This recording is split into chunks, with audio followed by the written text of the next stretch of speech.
आप आपल्यासोबत यशोमती ठाकूर आहेत. काय सांगणार, लाडली बहीण योजना दादांनी आणली, कसं पाहता?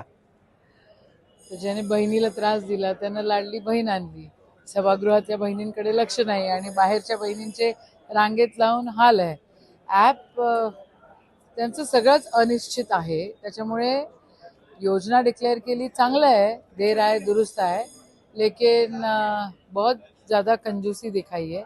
द्यायचे असते तर राहुल गांधींनी जे डिक्लेअर केलं होतं तसे डिक्लेअर करायला पाहिजे होते.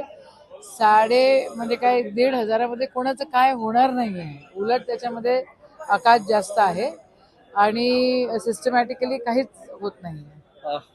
विरोधी पक्षाकडूनच आपल्या असं बोललं जातं की 15 लाखाहून थेट 1500 वर आणलं. आता आहे ना तसं. बरं ताई, शेवटचा एक प्रश्न की विरोधी पक्ष नेते ताई, विरोधी पक्ष नेत्यांचं निलंबन झालेलं आहे, आज दुसरा दिवस आहे. सभागृहात या विषयावर काही चर्चा झाली का? बघा, अरेरावीनी लोक चालतायत, अरेरावीनी सभागृह चालवत आहेत, अरेरावीनी देश चालवत आहेत. ही अरेरावी खूप जास्त काळ टिकणारी नाही.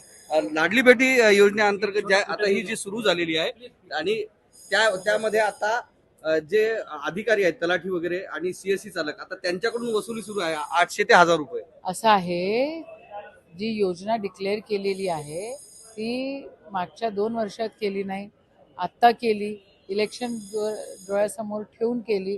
पण आता त्याचं इम्प्लिमेंटेशन होणं अतिशय गरजेचं आहे, नाहीतर त्याच्यामध्ये खूप मोठा भ्रष्टाचार होईल.